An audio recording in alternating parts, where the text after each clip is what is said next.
अच्छी शुरुआत रही।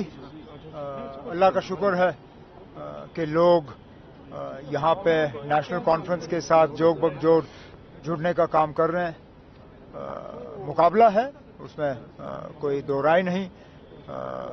मुख्तलिफ पार्टियां आज नेशनल कॉन्फ्रेंस को हराने के लिए मैदान में उतर चुकी हैं, लेकिन उम्मीद की जा रही है कि इंशाअल्लाह जब वोट पड़ेंगे तो नेशनल कॉन्फ्रेंस के हक में पड़ेंगे। इंजीनियर रशीद की टाइमिंग को लेकर आप क्या कहते हैं? जिस तरह रिहाई हो रही है और टाइमिंग भी है, क्या कहें? अब टाइमिंग पे तो चलिए, लोग खुद फैसला करें। जैसे मैंने कल कहा, मुझे अफसोस इस बात का है कि उनकी रिहाई सिर्फ 20 दिन के लिए, सिर्फ इलेक्शन के लिए है।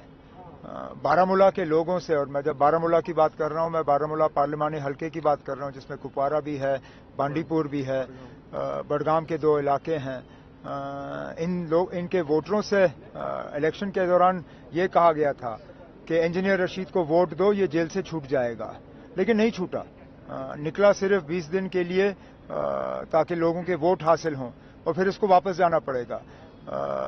एमपी के काम कर नहीं सकता, पार्लियामेंट जाके उनके लिए बात कर नहीं सकता। तो एक तरफ से देखें तो बारामूला के लोगों ने इस इलेक्शन में अपना वोट जो है काफी हद तक जाया किया। अब जहां तक छूटने की बात है, मैं तो सिर्फ एक बात पे हैरान होता हूं कि ये बीजेपी वाले एक जबान में कभी बात कर नहीं सकते। ये अलग अलग अंदाज से बात करते हैं। जब इसी तरह इजाजत अरविंद केजरीवाल को दी गई थी, उस वक्त बीजेपी ने पूरे मुल्क में उसकी मुखालफत की, कहा कि ये क्या हो रहा है, आप किसी को इलेक्शन लड़ने के लिए जेल से कैसे छोड़ सकते हो, और मुल्क भर में उसके खिलाफ प्रचार हुआ। जब इंजीनियर रशीद को बिल्कुल इसी तरह सिर्फ इलेक्शन के लिए छोड़ दिया गया, तो इस चीज का इस्तिकबाल बीजेपी ने किया।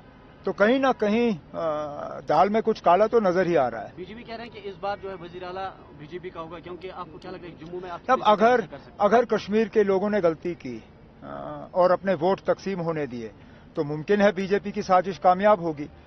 इसके लिए कश्मीर के लोगों को अपने अकल का इस्तेमाल करना होगा। जज्बाती उन्होंने एक इलेक्शन में वोट दिए पार्लियामेंट में मेरे खिलाफ।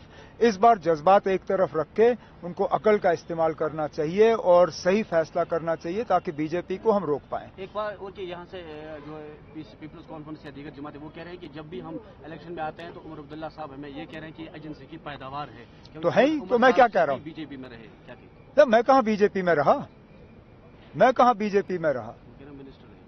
अब मैंने कभी इस बात से एतराज किया है या इनकार किया है कि मैं एनडीए में मिनिस्टर था?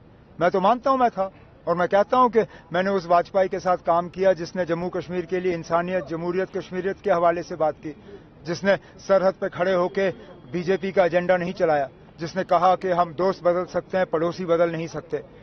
तो मैंने उनके साथ काम किया। जिस वाजपेयी ने श्रीनगर मुजफ्फराबाद का रोड खोला, मीनार पाकिस्तान पे जाके वहां पे हाजिरी दी, तो उस वाजपेयी के साथ काम करने में क्या एतराज है? ये लोग तो छुप छुप के करते ना, मैंने तो खुलेआम किया। ये लोग खुलेआम क्यों नहीं आते?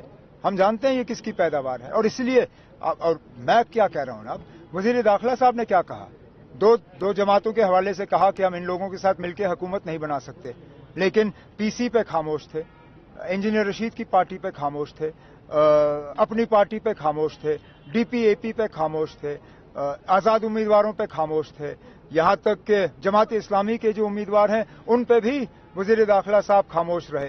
तो उससे लोग खुद मतलब निकाले ना कि किसकी तार कहां जुड़ी हुई है। इस बार तय है कि जम्मू कश्मीर में नेशनल कॉन्फ्रेंस की कोई बात तय नहीं है ना, कोई बात तय नहीं है। जब तक वोट गिने नहीं जाते कोई बात तय नहीं है। हम अल्लाह ताला से दुआ करते हैं कि कामयाबी हमारी होगी, और हम उम्मीद करते हैं कि वोटर जो अपने वोट का सही इस्तेमाल करेगा, लेकिन फैसला क्या होगा वो 8 अक्टूबर को पता चलेगा।